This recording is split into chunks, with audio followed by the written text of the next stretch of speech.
Hey, welcome to your local fast food chain. Can I take your order? Yeah, can I get a double cheeseburger, large fries, some tots, and I guess a diet soda? Hi, it's Sav and Jess. Welcome to And a Diet Soda, an opportunity for people to celebrate their successes, share their failures, and hopefully give a little advice on all things relatable along the way. This community is for appreciating the little things and fostering positive mindsets and intuitive thoughts by talking to people, because chances are they've been through it too. Hi, everyone. Thank you so much for joining us today. I'm Sav. And I'm Jess, and welcome to And a Diet Soda, Episode 7, An Artist's Journey Through Medicine and Self-Love. Today, we're going to be talking about art, nutrition, and self-love through a very hectic and chaotic lifestyle on the path to becoming a doctor. Yeah, so today our guest is Alisa Girard. She can be found on Instagram as at artsymed. We are so excited to have you today. Thanks so much for taking some time out of your chaotic schedule to hang out with us for an hour or so. We just want to give a quick intro of her. So, she's a medical student and content creator who's passionate about art, fitness, and sharing her passions with others. She's currently in between her third and fourth year of medical school and will be taking 2 years off to do research in between. So, welcome, Melissa. Thank you so much for being here today. Thank you. Yeah, really excited to be part of this podcast and to share some of my journey and the ups and downs. Hopefully, you can help somebody else. Yeah, that's awesome. We really hope so too. So we're just gonna dive right in and get into it. So how did you decide to go into medicine? I know that during our intro call, you told us this amazing story involving art and Pixar. So we'd love to hear about that. And I know that's a very open-ended question. So however you want to explain your journey would be great. Oh, yeah, that's probably a long story too. I don't know. In terms of art, I've just always been passionate about art. It's one of the first hobbies I ever really got heavily involved in. I went to like an engineering high school, so I thought I was going to be an architect for a while. So that's also a combination of, art and science. I realized very quickly that architecture was not my thing. Took an intro to bio course, was obsessed with that. And then when I started applying to colleges, I really wanted to go into this digital design and media program at UPenn. And they accept like 7 people or something. But I was like, you know what? Like, I'll give it a shot anyway. Um, and I ended up not getting accepted. And I was like, oh man, like, I guess this is a sign that I shouldn't really go for something that's strictly art. Maybe I should just give into my interest in medicine. So I went to Gettysburg College. I majored in biochemistry and molecular biology, which is like a very science heavy course load. And I did a lot of shadowing while I was in college. I wanted to make absolute certain that medicine was something I wanted to do. Um, and when I shadowed surgeons, I realized like this is it. This is the combination of art and medicine that I really want to jump into. Um, yeah, I shadowed like PAs. I shadowed veterinary, like a bunch of vets to see if maybe animal medicine was something that was more for me. I wanted to make absolute certain that medicine was for me. And I had a bunch of friends that were also interested in medical school, and they ended up not going in that direction because it just purely was not for them. Um, but yeah, so I don't know, really, it was really just after watching surgeons um, and seeing that you can spend a lot of time doing medicine with your hands and have something that you're personally interested in play a large role in your career. That's what really convinced me to go to medical school. I mean, I love hearing you talk about surgery and medicine as an art form. I think that's so inspiring. When you're really passionate about something, anything can be an art form. And so I think it's really beautiful to hear you describe surgery that way. I like got tingles. I was like, you're right. It's like a dance, you know? Oh, Um, 100%. yeah, I think that's fantastic. So through med school, do you still are you still in touch with your artistic side? Do you I know you commission drawings. Is that something that's an outlet for you, or is it kind of hard to keep up with all your studies? Yeah, so let's see. So before I went into medical school, a lot of people were like, "Oh, you're good at art. You like medicine. Like maybe you should just become a medical illustrator." And I was like, "Yeah, but that's not really changing anyone's lives. But yeah, I guess that would be cool." So that was when I first started getting interested in, doing a lot of illustrations of medical topics, like illustrating organs and things like that. Like I remember in undergrad, there was this one assignment in our like intro to drawing course where we had to do like a self portrait, and so I kind of decided to just draw like an anatomically correct heart and a brain, and I was like, boom, like that's me. Like this is a self portrait. I thought it was really clever. My professor, not so much. Um, but now in medical school, I still do a lot of illustrations of medical topics like anatomy. Like that was a huge way I could learn anatomy. So a lot of my notes are very like art heavy, and I'm very much of a visual learner. So if I can illustrate a diagram or like trace out the cardiovascular system or something along those lines, it really helps it stick for me. Um, in terms of like non-medically focused art, yeah, I have done a few commissions. It was always a fun way for me to put a little extra cash in my pocket. Medical student sinking deeper and deeper into debt, so lifting the load a little bit. But yeah, I try really hard to make time for it now. Now it's more like my boyfriend will want a drawing of us, so I'm like that's what I have to do for Valentine's Day. I have to draw a picture of us and paint a picture of us. And at least it keeps my hands busy too. Otherwise, you spend a lot of time in medical school just like staring at screens and trying to absorb information. So just by adding a physical component to it and interacting with a piece of paper and diagramming it, it makes it stick a little bit better, and it makes it more of an active process rather than me just falling asleep going through, flashcards or something like that.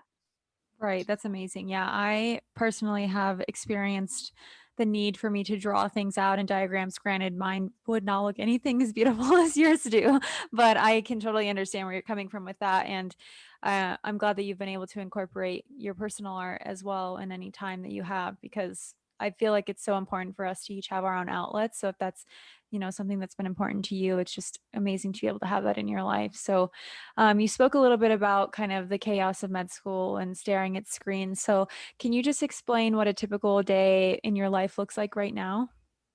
Oh, right now? Well, right now it's kind of like an exception because I am on a research year. So let's see. I'll go through like the three different phases of what my daily life has been throughout medical school so far. So the first 2 years of medical school, it's all didactic learning. So you have professors come in and present on different topics. Some students choose to attend lecture and they'll sit in and watch the professor speak in person, but the majority of the class seems to prefer the online approach, which is, this is all pre-COVID too.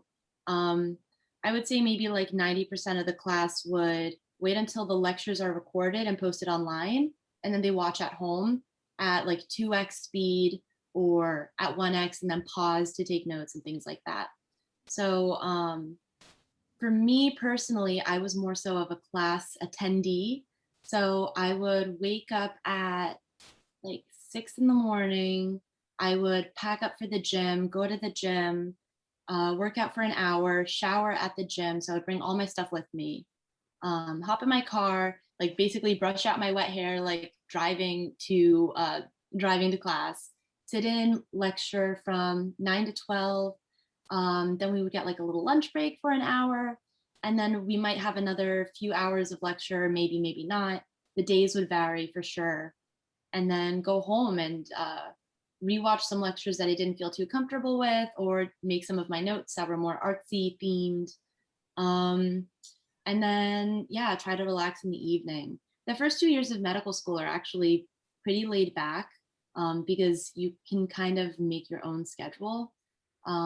So some students wouldn't really do any studying for the first half of the day and would do all their work at night because everything was recorded anyway.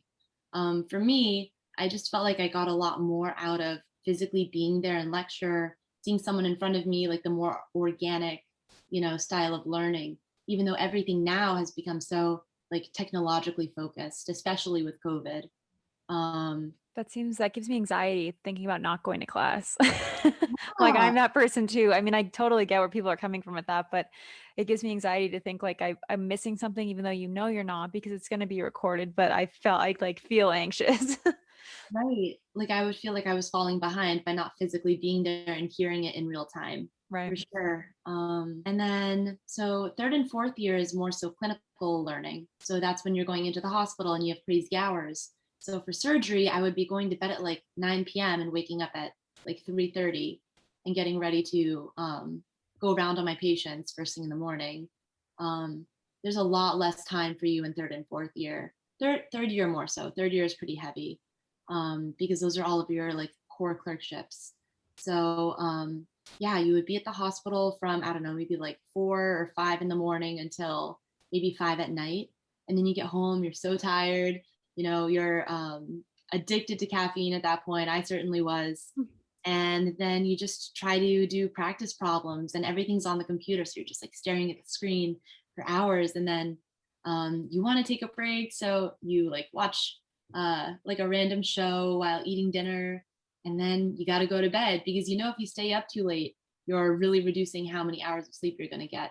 And that is so important. Like you can get enough sleep in medical school. That's absolutely true. I haven't pulled any all-nighters in medical school. I pulled more all-nighters when I was an undergrad, actually. Mhm. Um, but you can definitely adapt your interests into a medical school lifestyle.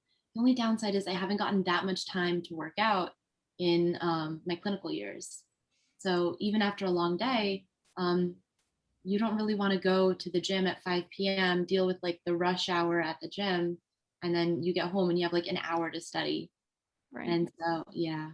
So finding that balance is definitely challenging.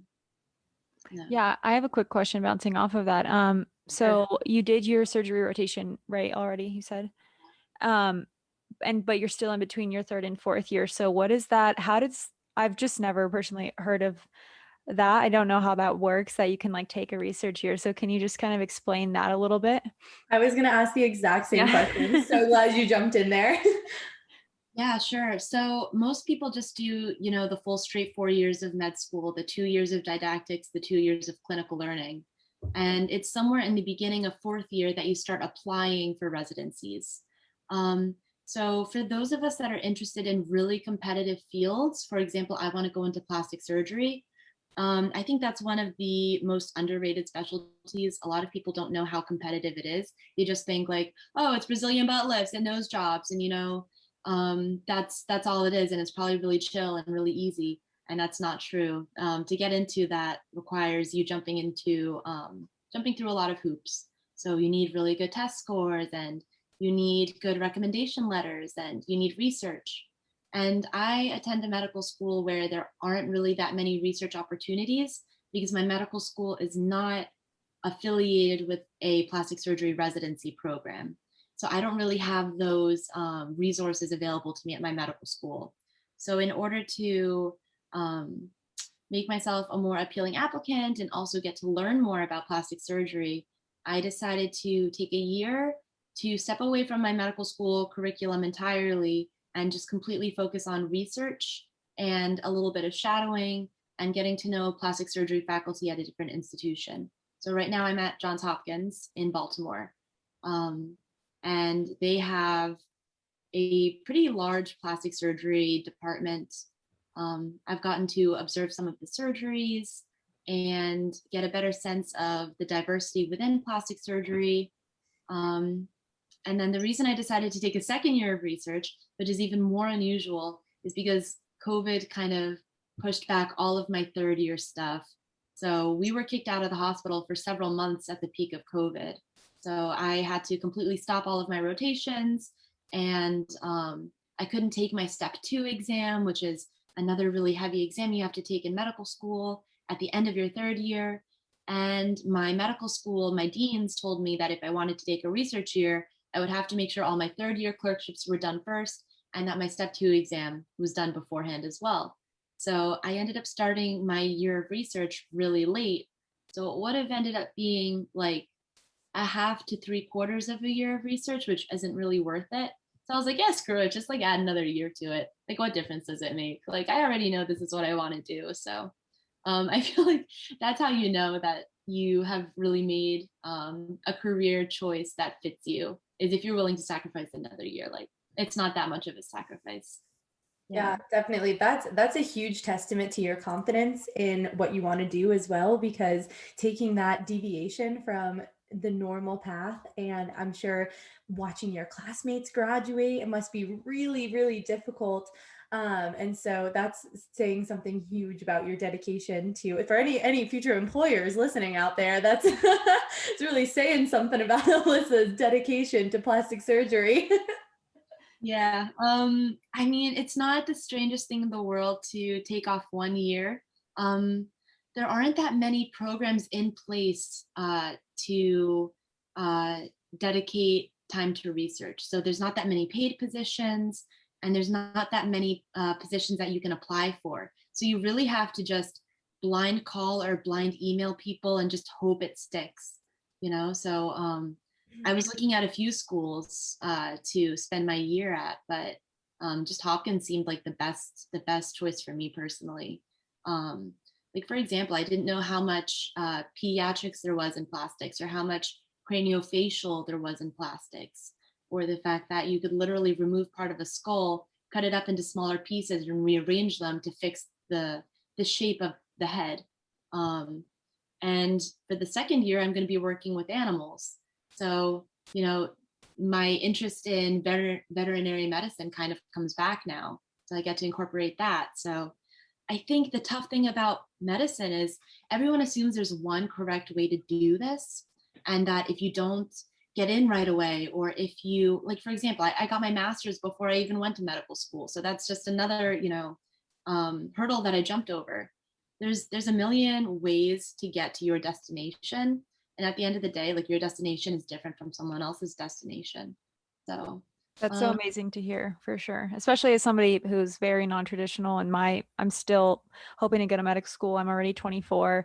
I did my master's, and now I'm like, okay, I'm doing a post back now, and I'm just like, it's so, yeah, I love to hear you say that. And for the people that will also listen who are pre-med or also in medical school, just to like also recognize that as hard as it is, you're on your own path, and that's okay. And it's going to ultimately make you a better physician one day, because all of your experiences are going to be, everybody has different experiences, and that is what makes you you, and it will make you successful in your future as well. You mentioned that you do have a significant other, so I know that that's so probably hard, as from what I've heard from my friends who are in medical school, whether they don't have a significant other, and it's really hard for them because they want that, and it just doesn't seem to fit. But what is that like for you? How are you able to juggle everything going on, as well as, a relationship or even family life? Yeah, I mean, people come into medical school with all different types of relationship situations. I know people that were married when they came into medical school, people that were already trying to have kids. I know someone that was a nurse before going to medical school. So she realized that she wanted to do something a little more extensive than nursing. She wanted to become an emergency medicine physician. So, yeah, I mean, I met my boyfriend through work because I was trying to work at the same time that I was earning my master's. So I came home from college, and while I was doing my master's, I was working as a swim instructor and a lifeguard. And he was working at the same facility as me. And I didn't really mean to get into a relationship at the time. It kind of just happened. He was actually the first guy that I had ever asked out. Oh, So yeah, which is kind of funny. It was kind of just a brazen brave moment for me. And yeah, so I mentioned, oh yeah, like, I'm interested in going to medical school, like, I'm applying right now. His dad was a doctor, so he had kind of a better understanding of what it would entail, so he could talk to his dad about it. um, and then I mean, I went to medical school maybe like 50 or 45 minutes away from home for me. So he was also within driving distance. So even though we weren't living together or seeing each other every day, he wasn't so far away that I couldn't see him on the weekends, or, spend a night over at his place, or that he could come to me and go to like med school prom with me and things like that. Yeah, we have events like that. It's kind of ridiculous. oh. So, and it also really depends on the personality type.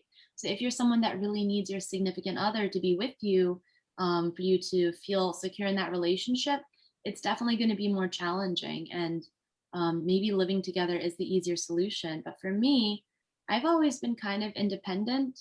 And like my first relationship that I've ever had was a long distance relationship. So it was just something that I got used to. And then being in medical school, having so many things to do all the time and being so busy, it's very easy for me to just be like, I'm in school mode. Like I'm not in boyfriend mode, I'm in school mode. So for me, it was easier to compartmentalize. So I got to see him like every other weekend or like every third weekend. And now I've moved to Baltimore. So I'm literally 3 hours away from him.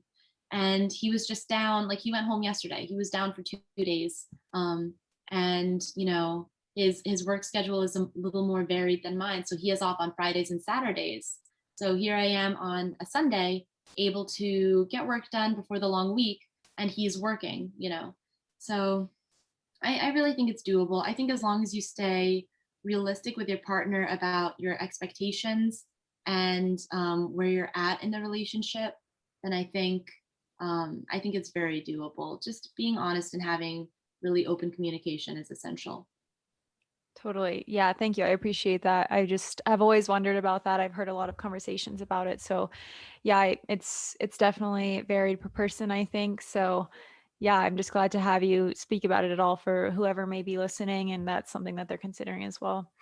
For Yeah, sure. and not only do you, I'm sure, hear about it from your family, from your friends, either asking for advice or what, I'm sure you, to some degree, hear it from your mentors, your professors, whether you get things like you can't be a plastic surgeon if you plan on having a family. Like you have a boyfriend, what does he expect? And all these comments like that. So we definitely want to get into that if you're willing to talk about it. Yeah, I mean, as a woman, it's already something that I'm thinking about. I'm going to be 27 in a few weeks.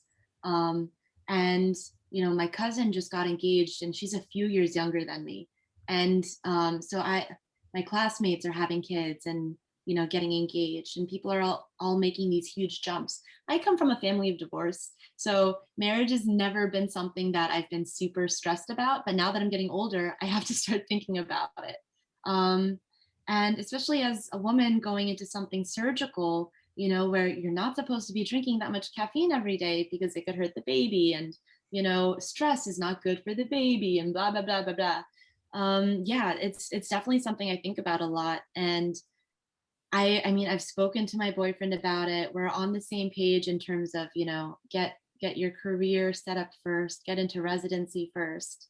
Um, I mean, I definitely don't have all the answers yet in terms of how to go about it, but I am starting to see an increasing number of women in leadership roles, in surgical leadership roles that can give me some advice.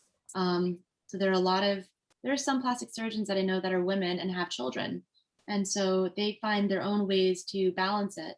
And I've heard people in the past say, some days I'm a good mom, sometimes some days I'm a good surgeon. And a lot of women have to rely on a nanny or family or things like that.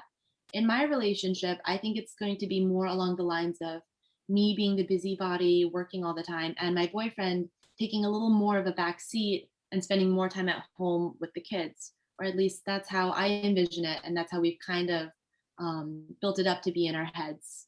So, and I know that's a bit of a non-traditional way of going about it, but I career has been number one for me ever since I was a kid, and school. And I've been a student ever since I was 5 years old. So, you know, you know, you, I guess you just make it work. So Yeah. eventually I'm just going to have to make it work.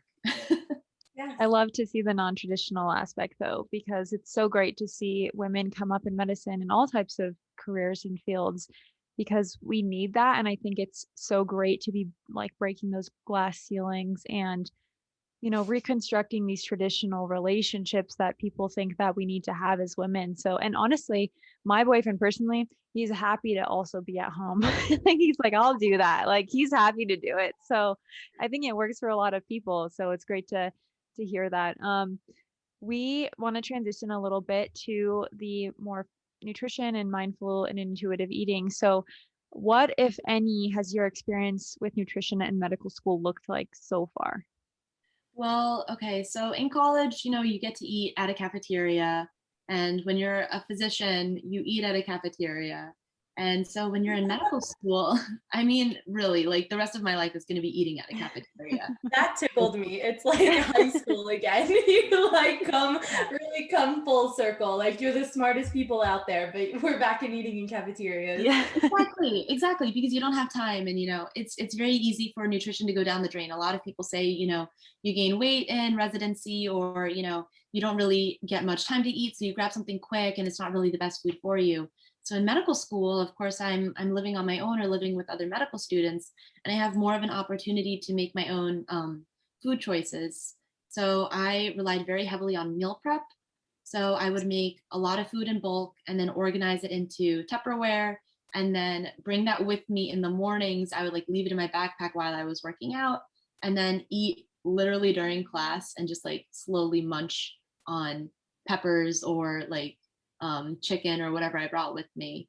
Um, so finding like a balanced diet really isn't that difficult in medical school as long as you know how to shop and stay on top of meal prepping once or twice a week. And I really think it's doable.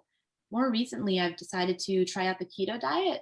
So that's something we haven't even spoken about when we last spoke. But my dad was keto for like the last 2, 3 years on and off, and I was like, huh, well, like I'm on a research year, like maybe I should give that a shot. So like for the last 2 weeks, I've been keto, and it's been pretty interesting. I don't know how much you guys know about the keto diet. Yeah, so my master's is actually in medical nutrition, and I did it myself for a long time. It totally did help with weight loss. It actually was first created for children with seizures to help with their seizures. But you just have to be careful as far as the saturated fat intake. There's also a lot of healthy ways to do it too. I mean, I think you said you eat chicken, so if you can eat those meats less saturated with less saturated fats, and also like nuts and seeds or nut butters, and still getting like your carbs from your greens and in your diet as well, and still eating things like berries. I mean, I think it's fun to be able to experiment with your diet. And I mean, you obviously know how to do clinical research as well, and you can research all that you want for yourself. So it's really cool to really just experiment with your own body and see what works for you.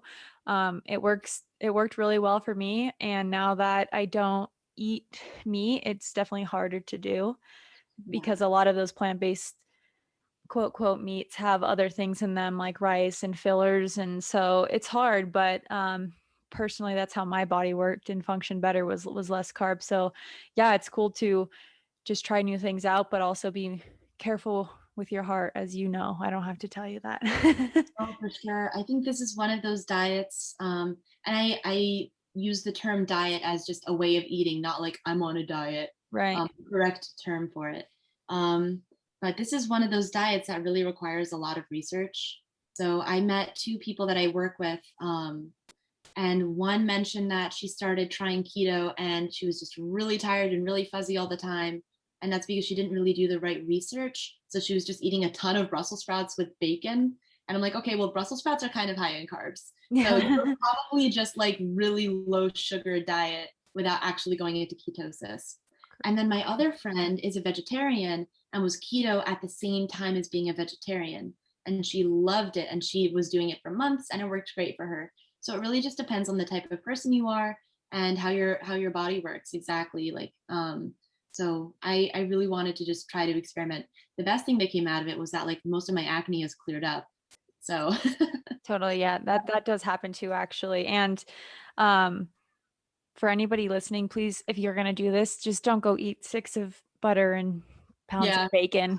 Do a little bit of research. You can search, talk definitely to do the it very doctor. healthy. Yes, exactly. Yeah. Yeah, I mean, like we say all the time, the best tool that you can have is your education. So just look things up, get all the sides of everything, and decide what's best for you. And I think what's really great about you, Alyssa, is that you started with what you were comfortable with your diet and what you thought was healthy for you first, and then you were able to make. I'm sure it wasn't this drastic adjustment going keto and changing your diet like that. I mean, you have to like make the small changes. Like like also anyone listening, like don't put too much pressure on yourself to like all of a sudden change things, and that's where you're gonna not see results and just get hard on yourself. So yeah. Yeah, absolutely. Keto, it's not as restrictive as you would think. And my diet did change a little bit. Like, I never ate so many avocados in my life. And they're delicious. I make a lot of snacks out of like coconut oil. So yeah, that's been really tasty. Those are things that I've never really eaten very much of. And I have a lot more energy than I did before. So 1 cup of coffee, I can just go. I also never put heavy cream in my coffee before. I was like a black coffee kind of girl, and yeah. But otherwise, once you get used to your habits of eating, you don't really think about it so much anymore. So yeah, and then I don't know how long I'm gonna do it for. Once I'm tired of it and my body's just like not happy with it, then I'll switch and I'll go back to my more like Mediterranean diet. You know. So Totally. as long as you're checking in with yourself and seeing how your body's feeling, you can definitely do keto wrong. So like a lot of people become low in potassium and magnesium, and those deficiencies can affect your muscles and your heart, and that's not a good thing. So like I supplement with that, and just no matter what kind of diet you're trying to adapt to, make sure you do research and make sure you're really well informed, and if need be, talk to a professional just to get their 2 cents on it before you make any like drastic change.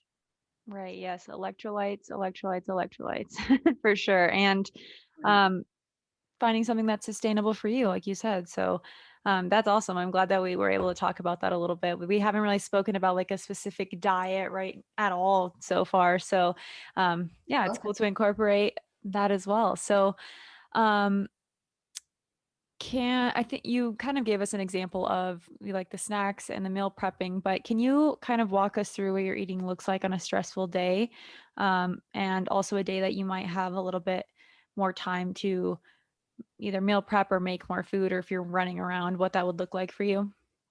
Yeah, so the keto thing has been very new. And for the next year, I'm going to be spending a lot of time in a lab. So bringing food with me is kind of essential. So the first thing I'll do in the morning is I'll make my coffee and I'll put some heavy cream in it. And for people that don't know, keto requires you to take in 75% of your calories from fat. So instead of burning sugar, you're burning fat. So I start my day off with a little bit of fat in my coffee. And then I will make a very quick meal prep, even in the morning. There'll be a combination of meats, some cheeses, some veggies. So I've done like okra, which is really tasty, or kale or spinach. They're both pretty low carb, or something along those lines. Maybe some eggs, and I'll just throw them in a Tupperware together. I'll like throw a little bit of low salt. So a lot of salt supplements, like low salt supplements, are actually like potassium chloride, so that you don't go low on potassium, or they'll have like magnesium salts in it, so you can keep up with that. And then I'll just bring that with me, and luckily there's a fridge at the hospital, and I just throw it in there, and then I can wait a little while before I start getting hungry. And a lot of the time I don't really eat until maybe noon. That's kind of like a newer concept for me, because fat does satiate you so much. So you're not really hungry for a while. And then you go for a big meal and then you're really full. Um, but when I was in my first 2 years of med school, the meal prep, I mean, I could not go a few hours without eating. So I would make sure to always have food ready in the morning, even if that meant cutting a little workout time out of my daily schedule. I had to have food with me.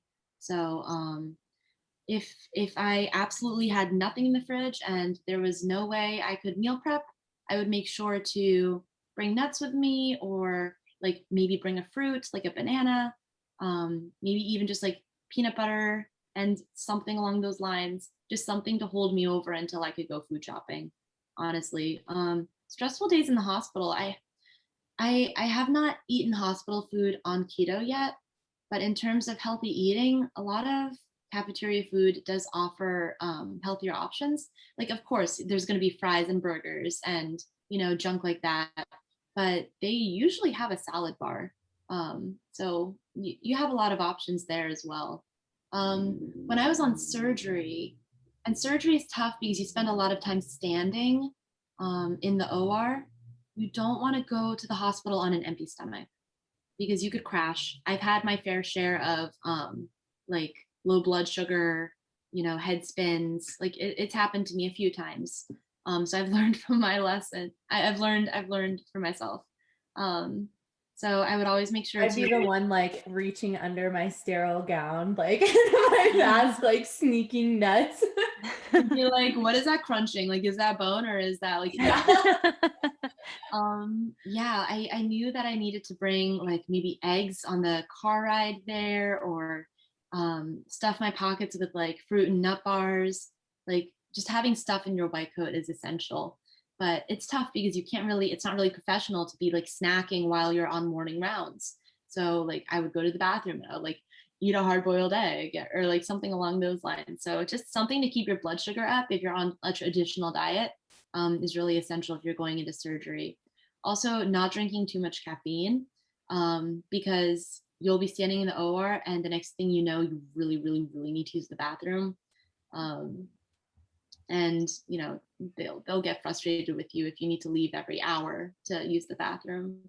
And for me, I have like a fairly small bladder, so it would be like a cup of coffee for me, and then just doing my best to stay awake and getting enough sleep. That's the best solution. Sneaking healthy snacks, finding healthy snacks, and sneaking them into your diet wherever you can, I think is the key to taking good care of yourself in medical school, for sure. And figuring out those healthy habits early so that when you're finally a resident, you have it down. And like when you're a resident, you're actually in charge of patients, and that's your daily life, for the rest of your life until you're an attending. So finding those good practices early is essential, and trying different things to see what works for you. That's awesome. I love that you're a good eater. I love that you're like snacks all the time is the way to go. Yeah. I mean, that's really the best way to keep you paying attention and alert and um, doing your best work. So I think that's awesome. So with that being said, we want to talk about intuitive eating a little bit more, diet culture and your journey with it, and what that or how that journey has affected you just being tender with yourself as your body grows and changes and as your life and career changes. Oh yeah. I've been on a lot of like a very bumpy food journey throughout my life. Like when I was younger, I was a little on like the chubbier side, and then I got to high school and I got taller and I like slimmed out a little bit more, and then I went to college, and all college food is covered in cheese. And you gain a little weight in college, a freshman 15 or whatever. Then I got Freshman really 30, whatever. basically. Yeah, for us it Um, was the sorority 40. Yeah, Whatever you want. for real. it's all those mixers, right? Yep. But I got really into fitness and like lifting, and I just loved the way my body looked muscular, which I guess is, somewhat popular, somewhat unpopular opinion amongst women. Like a lot of people feel like having a lot of muscles is very masculine, but these are muscles that I was kind of born with. So it's like when a woman's muscles get bigger, they're just bigger woman's muscles. Um, but so it's not really masculine. But I got really into fitness, and I found that exercising regularly and eating well just made me feel so good, and it made me feel proud of myself, and made me feel like I'm taking good care of me. And I would have to remind myself that you are your own best friend. So if you were watching your best friend not treating herself very well, you'd be like, oh, no, no, no, no, this is what you should do. So treat yourself as your own best friend. um, and then, so my first 2 years of medical school, I was actually the most fit that I had ever been in my life, like, which is not what most people would expect considering how busy a medical student is. But yeah, it's very possible to find that balance. And then COVID happened, of course. And at the same time that I was on rotations, and I didn't really have so much time to exercise anymore. So I gained a little weight again. But after having gained weight and lost it in the past, and seeing that exercise really has an impact if you really stick to it, um, I kind of became less hard on myself on whether or not, I gained a little fat here or there, or if my muscle tone was starting to decrease, because your body is constantly changing, and we act like our body is in like a static position, but everything you eat in a day gets converted into the molecules that make up who you are. You really are what you eat. So, and your bones are constantly breaking down and building themselves back up again. Like, they're not a static thing. We think of bones to be just these dead structures in the middle of us, but they're constantly turning over. All of our cells are turning over. So when you get used to the idea that your body can change if you just make subtle changes and not hyper focus on it, as long as it's for healthier outcomes, I think that takes some of the stress off. Like, after gaining weight in COVID, I was like, oh, like, I used to be so fit. I loved the way I looked before. Like, oh, like, all my muscles are gone. But then I was like, you know what? It's fine. I can always do it again. Like, I can always go back to that place, or I can try something different. And I was like, you know what? Maybe this is an excuse to try keto and just see what happens. And now that I'm on a research year, and now that a lot of gyms are, I'm still kind of anxious about going to the gym with COVID and everything. It's forced me to start running. So now I run. And I'm like, you know what? This is just another way to, mix up my lifestyle and try to find ways to be healthy. So it's so easy to get stuck in like a mental box of what is defined as healthy. There's a million and one ways to be healthy. And so trying different things and not being too hard on yourself and giving each new thing a chance to change you, I think is essential. Like, don't do a diet for a week and get mad that you didn't lose 10 pounds. Or like, don't go running twice and wonder why, like, your arm fat is still there, or something silly like that. Like, give it the time, see if it works, see if it's something that's sustainable for you. If you don't like it, try something else. There's so many resources on YouTube too. Good resources and bad resources, but there's people that you can talk to and different journeys you can follow, and give it a shot for yourself. I As love that. someone, as Yeah, someone being who loved, open-minded. yeah, like, as someone who loved to lift, I was never really a runner, and I'm still not that great of a runner, but like I always look like Phoebe in Friends, you know what I'm talking about? Where she goes running in Central Park and it's like limbs everywhere and people staring. That's basically how I look. I mean, I love it. I love it. That's awesome. So, yeah, we appreciate you telling us how you kind of stumbled upon, this new lifestyle and being open-minded. But we also wanted to know if you could just give a couple of examples for people listening. I know you mentioned that you do try to be your own best friend, but how do you speak to yourself in those moments? Because it's it's it's easy to say that, we're trying to be positive and stuff, but we all have those moments that we're just like, yeah, I still gain that weight and it's okay. Yeah, I can get back to it or try something new. But you look in the mirror and you're just looking at yourself and it's like a moment of self-hatred or self-sabotage. So what are your little bits that you tell yourself in those hard moments? It's for me, it's really about remembering where I've been in the past and knowing that I've made lifestyle changes in the past and that I am capable of that. Um, and also knowing that things take time. Everything takes time. So even right now, like, now that I'm trying to, cut down a little bit, and like drop a couple of pounds, I tell myself that, um like, my body is doing things at the rate that is healthy for me, and that I can expect the results that I want in an unknown period of time. And it's that unknown period of time that stresses a lot of people out. People say that, oh, like, bikini season is like a month away. I need to lose X number of pounds in Y number of weeks. Um, but that's a kind of stress that your body can't really respond to. And stress also makes you gain weight, by the way. Yeah. Like, you know, Yeah. and just, I mean, your body does so much for you every day. Like, I've been like, when I was in high school, I remember I tried to lose weight by like eating less, or like cutting out breakfast, and then like I would be like lightheaded, and I'm like, well, this isn't healthy, like, this isn't good for me, like, my body does not respond well to this kind of thing. So I learned from that. um I mean, just recognizing that your body is a part of you. It's not just something blanketing you. It's, if you don't put the right things in it, you're not going to be able to think correctly. You're not going to have energy. You're going to feel crappy about yourself. um I don't know, it's really a lifelong journey for everyone, I think. Like, to come to terms with the proper way to speak to yourself and to give yourself a little bit of wiggle room in everything that you do.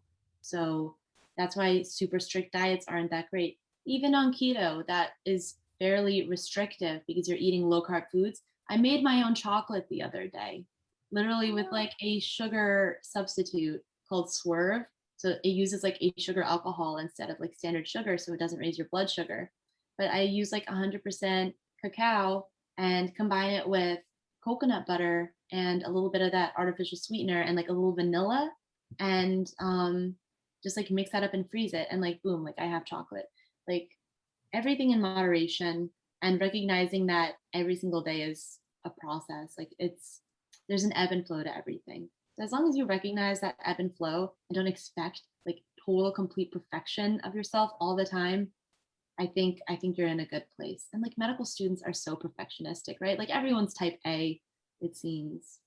But yeah, just recognize that you've been in different places, that you've achieved things in the past, and that wiggle room is essential. I Yeah. think key. I just love what you said about like changing your mindset on like instead of looking at yourself and being like, I don't want to eat this because of the way I look, thinking about, I want to eat this because it'll give me energy, because it'll make my brain function better, because I know it makes my stomach feel good, like all these different things. That's such a great positive spin on it. I love that. I love it. Love it. Yeah, because what you put into it, I mean, if you're at such a deficit, then what does your body have left to work on, or work off of?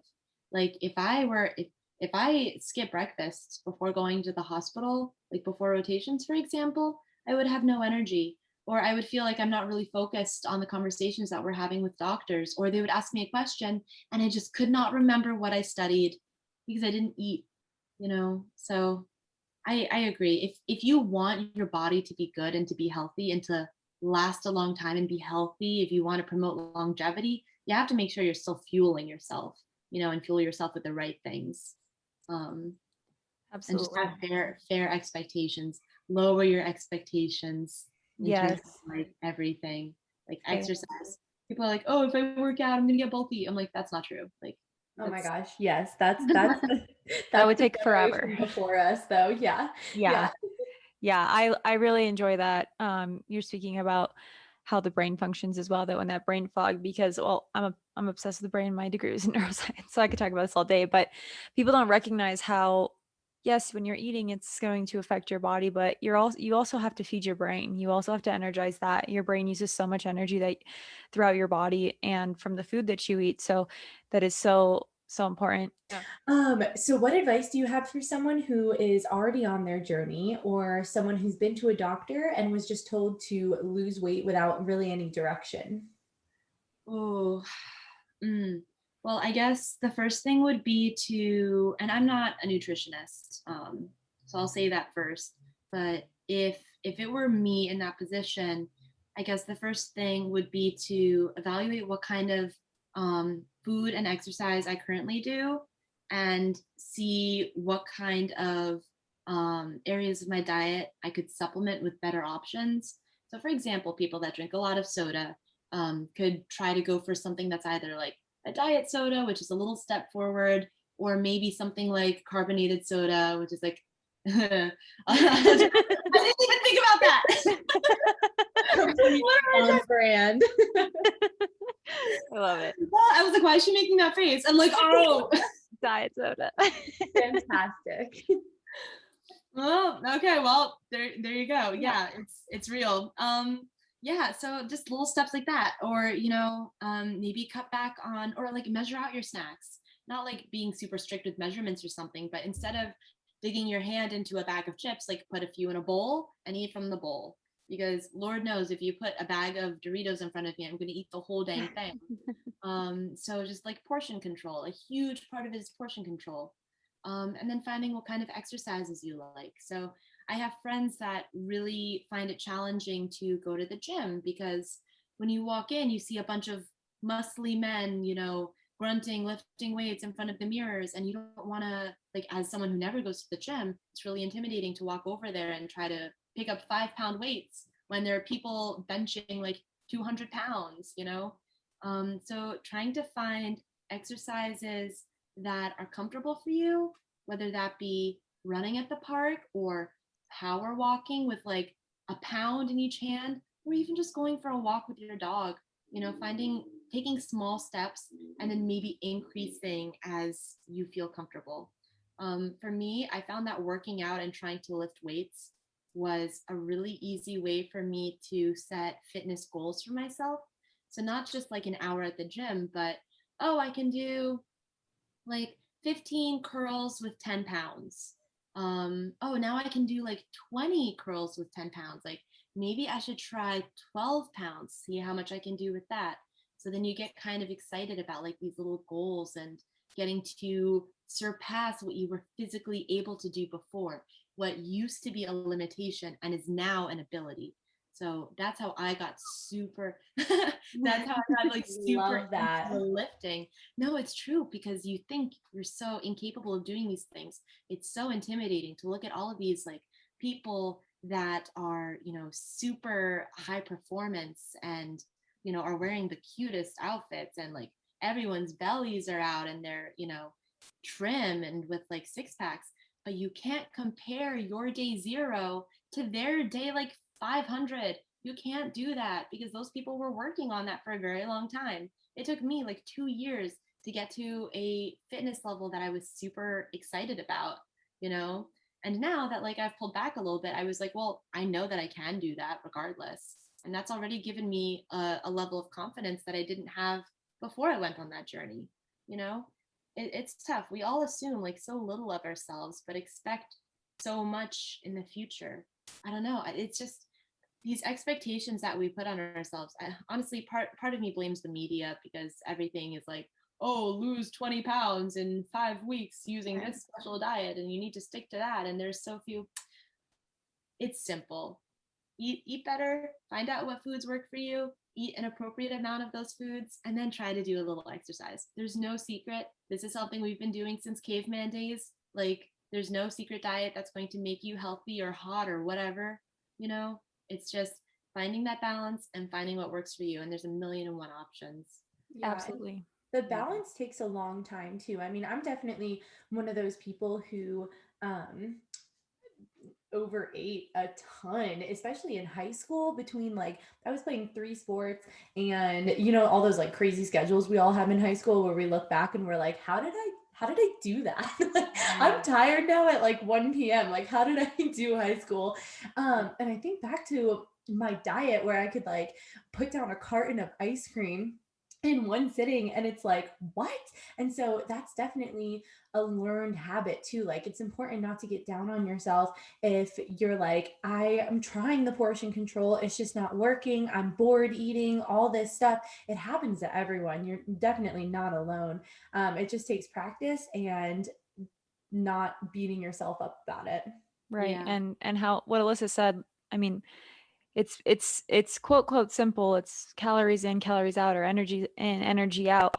And you don't have to compare yourself to these images on Instagram or whatever it is that is making you feel bad. I mean, in one of the episodes, I don't remember which one right now, but we spoke about Jess spoke about having a Pinterest board where I did the exact same thing actually, where we have these like images where it's like, be hotter, like work hard, just be hotter, and just like feeding yourself these like mean things. It's like society in general has not shown that beauty can be at multiple different sizes. So whatever lifestyle, quote diet or exercise works for you, then that's going to work for you, and find beauty in that, in your life being different than others. And that's a unique and really beautiful thing. So I think this is totally random, but still somewhat related. So I feel like more lately, because we have become more comfortable with beauty at every size. Now, when a woman is trying to, change her diet and like maybe lose a little weight, a lot of people respond with, "You don't need to change. like you're nice the way you are, like you're skinny enough, like yada yada. But if you genuinely feel like, oh well, I gained 10 pounds in like the last year, I'm happier with myself being at a slightly lower weight, or I know that I haven't been eating as well as I used to, you should still feel comfortable pursuing that as long as it makes you feel better. So I think it's really important now to recognize that, even though people can be beautiful at any size, what ultimately matters is how you feel about yourself, because that's the skin that you wake up in, that's the skin that you go to bed in, and that's what you walk around and see every single day. So that happened to me recently. Someone said, "Oh, well, you look fine. Like, why are you on keto? You don't need to lose like a ton of weight." And I'm like, "Oh, I gained like 15 pounds with keto." And they're like, "Oh, well, I can't tell." And I'm like, "That's because I'm wearing clothes." But like, I can tell. I can tell. And so like for me to feel more successful and to feel like I have more power over my health and feel more balanced, I'm going to pursue this little mini journey for myself. Right. And that's something that people don't recognize too, is it's like, do it for how you feel, because I can tell the difference in the 10 pounds I've gained through COVID. And it's not even necessarily about like, I probably look fine. And I think I'm tall enough that a lot of people can't even recognize a slight change in weight. I'm But tall too. It's the same. yeah, yeah, and I'm just like, but I feel it. Like it hurts. I'm getting old apparently because like my knees are starting to hurt and stuff. It's like let me do me. Like it's still perfectly okay to better yourself. Absolutely. Yeah. Yeah. And I Um, think that also, and this is probably, I don't want this to come off in the wrong way too. So if you guys know what I'm saying and there's a better way to say it, then like by all means jump in. But loving yourself at every stage of your health journey does not mean or does not take away from the fact that there are still unhealthy ways. Like that's, I feel like that's such a hard part about social media and diet culture and this whole big love yourself at every stage, because yes, you're beautiful, but there's still a health aspect. So you have to love yourself on every step of the way of that journey to getting to a healthy goal weight or healthy goal, whatever it is, cardiovascularly or your breathing or your resting heart rate, whatever it's going to be. Like you have, there's a health goal is what I'm trying to say. I'm not trying to be mean. I don't know, you guys know what I'm talking about. no, yeah, I do. And that's really the hard balance between this like topic overall is with intuitive eating. It's more about for coming to peace with yourself and not making yourself starve or binge eat or having to throw up your food or feel that you need to be anorexic. But that's where that's a passion of mine, and why I've wanted to bring nutrition into medicine is because we should be able to have physicians, whether it's primary care or internal medicine, whatever physician you have access to and you're working with, maybe even GI, that they should be able to walk into a doctor's office, and nutrition shouldn't be just off the counter. I mean, they should be able to bring it up and talk about it. And I wish that, yeah, I mean, I feel like it's starting to become more separate, beauty from health, but it's also, you have to take care of your body and how long you want to live and the quality of life that you want as well. So I get what you're saying for sure. Yeah.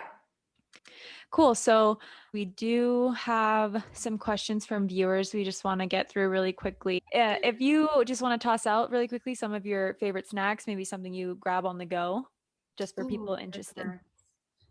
Nuts for sure. I love cashews. Cashews, almonds, other snacks. I love rice Chex. So rice Chex is like it's a cereal that I feel like I can just like sometimes when I'm really anxious, I have like hand to mouth syndrome where like this is just like a comforting motion for me. So if I literally eat like one Chex back and forth, like I can literally eat a whole bowl and it's fine because it's one serving, and like I like the subtle like sweet flavor of it, so not something that's super sugary. And even that you can bring around in like plastic bags. Other good snacks, this one's a little sweeter, but I love dates. Oh, me Dates, too. I love dates. My favorite is like a date, and then I put peanut butter in it and then put cacao nibs on top. And it is, I know it sounds, some people like, I've taken pictures and posted it before, and people are like, those look like cockroaches. And I'm like, these are the best cockroaches you'll ever taste. Give it a shot when you have a sweet tooth. It's really good. I love cacao nibs. They're great because I'm upset. I love chocolate, which is why I literally made chocolate on keto. Um, Something that I learned to make in medical school is chia pudding. Oh, So that's I like love chia such an easy snack. Such pudding. an easy snack, and it's tasty, and you can have it chilled and put a little bit of fruit on it. Yeah, What for is Um, those that? of How you do who you don't make know, it? yeah, that's what I was gonna say. For those of you who don't know, I mean, you can use, I personally, what I do is I take like a half a cup of almond milk, oat milk, whatever it is that you wanted to use, and then you toss like a tablespoon or two of chia seeds in there. And at least with the almond milk, it happens pretty quickly, but it starts to absorb the milk and any of the water in there, and so it starts to create this pudding consistency, which it does sound gross, but you toss like a little bit of maple, you toss some maple syrup or something in there, some berries. I put goji berries on everything. So granola, whatever it is, like it's actually really good. It's actually tasty. Sav and her freaking goji berries. I just tried them for the first time last week because I was at her house. Can't say I don't like them. Can't say I would buy them.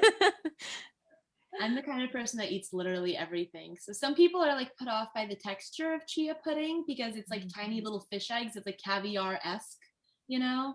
But I love it. Too. I'm I gonna get it. try it. I have all those ingredients, so maybe I'll try it after this. Yeah. Yeah, awesome. Okay, I'm really excited about this question. I know Sav and I relate to it a lot. Did you struggle changing careers and have any self-doubt with that? I know it was a while ago at this point. Oh, changing careers. Well, so when I told my mom that I wanted to go to medical school, she was like, "Oh, Alisa, like being a doctor, that's going to take a really long time. It's really expensive. You're, oh my God, I hate this phrase. Your life's not going to start until you're 30 something." And I'm like, my life is happening right now. Every single thing I do every single day is part of my daily life. You know, this is life. It's not like it's not as if your life starts when you have an income, right? So I wanted to really make sure that medicine was something that I really wanted to do. So from going from an architecture focused student to a student that wanted to pursue digital media and do like Pixar animation for a living, I still do art in my free time. There's still a way to do that. Like you can still incorporate hobbies into your daily life no matter what you pursue. If it's important to you, you can make it happen. Um, yeah, and I mentioned that I tried veterinary medicine for a little bit and then realized that was not for me because I don't think I can put down an animal. I've actually chosen animal research that doesn't require me to like kill anything. So just for my own ethical, spiritual, you know, reasons. Um, yeah, so I tried literally everything under the sun, even research. I considered becoming like a PhD student and just going for research, but I could not spend my day in a lab. Like I wanted to work with people. I wanted to make my hands the reason that somebody was walking away a happier, healthier, better person. You know, like I for any student, especially college students, because a lot of students tend to change their major. Um, Explore things as much as you can. Try to find opportunities if it's your summer off or your winter break or a friend or a neighbor that's involved in a career that you might be interested in. Expose yourself. That's the only way to know if that's something that's right for you. And that was the way that I really solidified that being a doctor, being a surgeon, I came to medical school to become a surgeon. And so like that's the only way to know. It's the only way to figure it out. It's soul search and expose yourself and talk to people in those fields. I love that. That's actually a perfect segue into our last question. I think it's amazing that you gave yourself such grace to experiment with things because I do feel like it's hard for a lot of people. So I appreciate you, sharing your experience with that and kind of making others feel like that's a totally okay thing to do and something that you should do. But as far as imposter syndrome throughout all of that, how does that work with so many different things that you've tried or things that you're still going through and experiencing? And have you or how do you overcome imposter syndrome in your life? That's a great last question because that's something that's like personally affected me plenty. Like starting with, I guess the first time I experienced imposter syndrome was like going to the gym a lot. You know, you walk in and you feel uncomfortable and you feel like, oh, I don't belong here. I'm not one of these people. I'm not fit. You Mhm. know. But I think a large part of imposter syndrome is the assumption that some people are just born to be a certain way. And that's not true. Everything is a process. Everything requires progress and making small decisions every day to move towards the person you want to be, and keeping that in mind, I think, is essential. Like, so eventually I started feeling like I belonged at the gym. Anyone who goes to the gym belongs at the gym. You belong there no matter what stage of your journey you're at. And I strongly believe that. Um, and then for medical school, I mean, it's very much the same thing. Walking into a patient's room for the first time and saying, "Hi, I'm here to gather your history and do a physical exam," and asking people rather intimate questions about their health and their history, about things like drug use um, and their sexual activity, and reaching under their shirt to listen to their heart or their lung sounds. It's a very intimate thing. So to be a student who does not yet have a medical degree and walk into the room and present yourself as this person that knows what they're doing, there's definitely a lot of imposter syndrome that comes with that, you know, feeling like you don't really belong there yet because you have not earned the right yet. But it's a process. And the only way to get there is to just say, screw it, I'm going to figure this out. Or at least convince yourself and tell yourself, no, like, this is what you have to do. This is how anyone gets here. It's the only way to get there.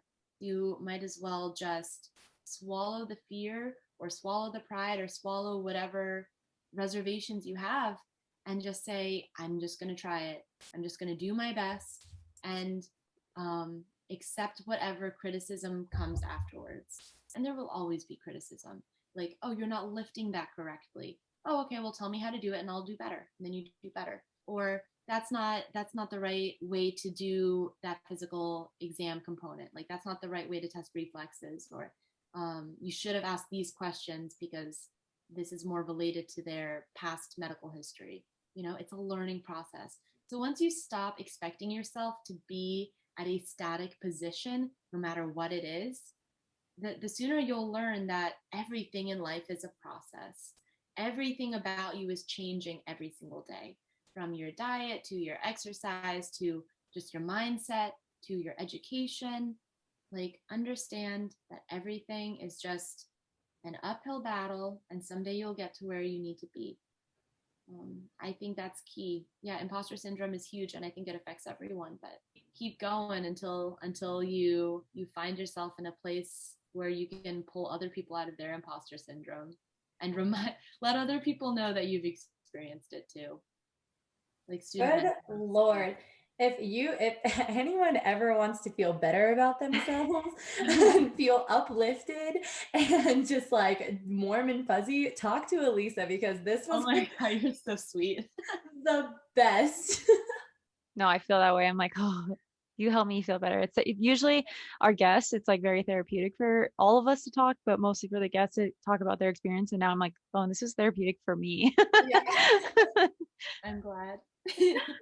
So we are unfortunately wrapping up a little bit, but we have a fun little this or that speed round. So Sav and I are going to alternate asking you questions, and you just gotta tell us which one you prefer or what relates most to you. So if you want to expand on it, that's great, but it's just the first thing that comes to mind. So morning or afternoon/evening workout? Ooh, morning. Awesome. Cake or chocolate? Chocolate. Okay, that's I knew it. Book or ebook? Book. I like the smell. Oh, me too. Me too. Pen or pencil? Ooh, pen. I used to be a pencil person. Acrylic paint or watercolor paint? Ooh, watercolor. Watercolor. I love watercolors. Dressing up or dressing casual? Oh, I guess casual. Because for me, like the two main kinds of outfits I wear are like either athleisure, like fitness attire, or like sweatpants. The only time I dress up is like when I'm physically going out. And like with COVID, who's doing that? Yeah, Yeah. I know. Nice. Dine in or delivery? I prefer to eat out. My boyfriend's the opposite. He likes to eat in because then we can watch movies or whatever and just be like comfy blobs sitting on the couch. But I really like the event of going out to eat. And it always seems to taste better when you go somewhere. That's like Oh, yeah. subconsciously in my head, but that's like a thing I feel. Myriad. Yeah. Netflix or YouTube? Both have their place. I feel like YouTube, Okay. honestly. Yeah. Okay. If you have like a cream cheese bagel, do you eat it open faced or together? Ooh, together. I want to. Sandwich. Awesome. Okay. Last one, mountains or ocean? Oh man. See, I'm from Jersey, so I should say ocean, but I also really like visiting like the mountains. So I guess if I were to live in one place or the other, I guess it would be ocean. That's great. Okay, so now we're going to announce our weekly challenge. And in honor of Alisa, it is to get creative this week. So, whatever that means to you, whether you paint, maybe paint something new. For me, it would be like drawing a stick man. You can knit or just allow yourself to get creative in any aspect of your life. I Absolutely. love that. Yeah, hopefully somebody or our listeners are able to really get into that a little bit. I know that I need a reminder to get creative and allow that to come out in me instead of like putting that in the closet. So I'm really going to also grasp this challenge. I Um, love that. well, thank you so much, Alisa. And I'm so sorry that at the beginning I said Alyssa. I should have asked. I need to be No, asking it's that. okay. So, Totally um, fine. but thank you so much for taking some time today to speak with us. We had a really good time and it really definitely made our days better as well. Yeah, Yes, thank you so much for absolutely. having me join you. Yeah. So you can find Alisa on Instagram at Artsy Med. Definitely go check out her stuff. It's awesome. I've already sent pictures to my parents. I was like, look how cool this is. So you can engage with her and see her beautiful artwork. And to become a part of our family and community, just join us on Instagram or Facebook at And a Diet Soda. And we will see you next week. Thank you. Thanks, Alisa. Thanks. Thanks for listening. We hope you were able to give yourself a little love today. You deserve it. Be sure to subscribe to this podcast and check us out on social media for weekly conversations and attainable challenges for your health.